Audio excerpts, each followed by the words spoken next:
traders, I've done a few hours preparation for the week ahead, so let's get stuck in. It's quite a busy week on the data front because we've got UK inflation, earnings and UK rates on Thursday. So we've seen a massive move, pretty good move in the pound last week. So let's stop and reassess and think about how we can engage that market. But before we do that, let's just look at the indices and let's just gauge how good or how bearish this market is. Okay, so looking at the screen here with the Nikkei on the daily on the left and the weekly on the right, so it's actually a lower close. So we look, you can see from this daily chart that this Nikkei is right on the line. We are just on this 50% level from the low of April this year and the high of June. So we've been down here several times since the middle of August. So I think path of least resistance, especially with that weaker weekly chart, is lower. But it's a very hard call. It's pretty flat because of the support right underneath that daily chart. So let's just go to the Nasdaq and see if the Nasdaq can give us anything else. You can see it's we had a decent week a couple of weeks back, and here we were pretty flat, really not going anywhere. It was a short week because of Labor Day, but nonetheless, that is still pretty flat. So let's have a look at the DAX. And the DAX actually had a pretty strong week. We're right up against the resistance level. If you look at this weekly chart here, I've got an alert set here at 386, just above us, because this was a major fire line.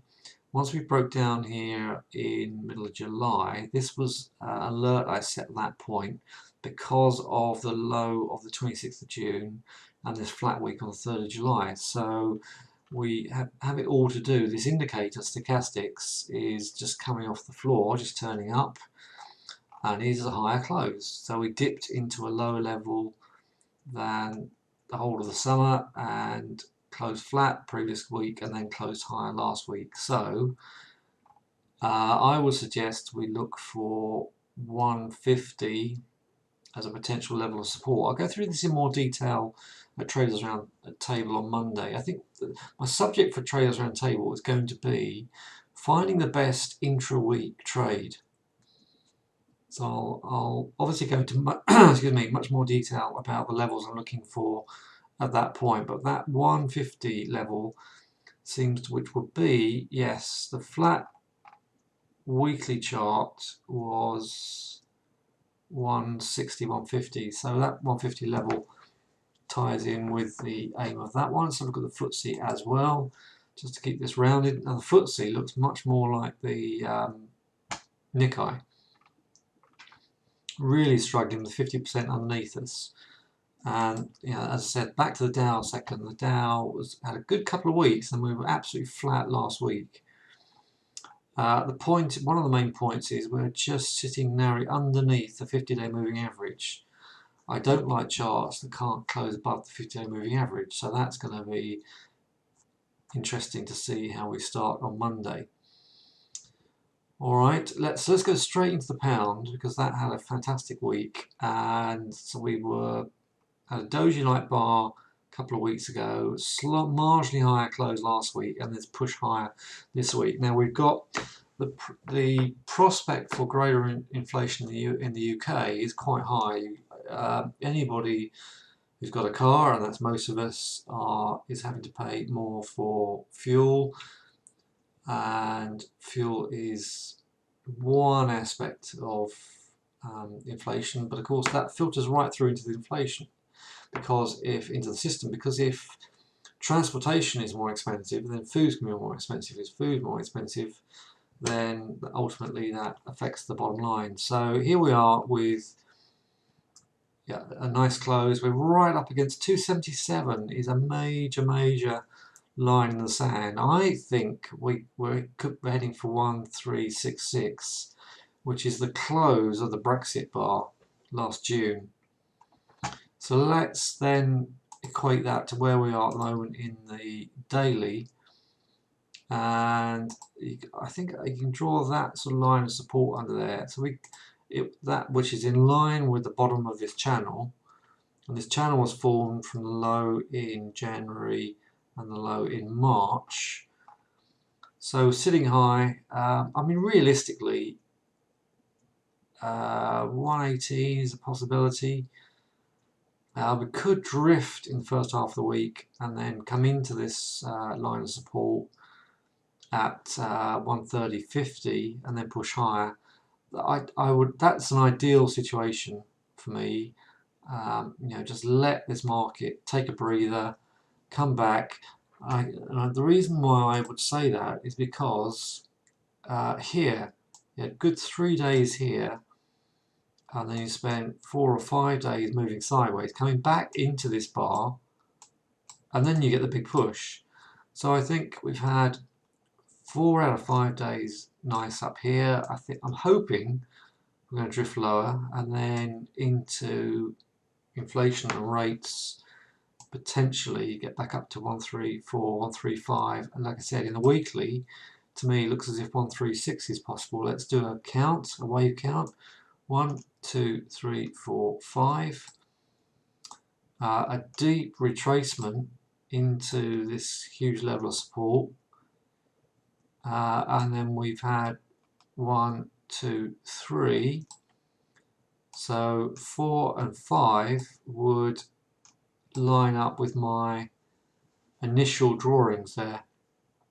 So I hope we get a chance for this to drift back and give us a good entry. I will tackle that in much greater depth on the topic on the Traders Roundtable for getting the best weekly chart. Right, I'm doing this 35 minutes after the markets have opened on Sunday, and here we are sitting right, we're gapped up on the pound yen. So that makes my job a little bit easier, because that means if we can get a pullback to 200, 220, ideally lower, then it wasn't a great week for the pound yen. We had a very, very good Friday for the pound on the back of higher data for GDP.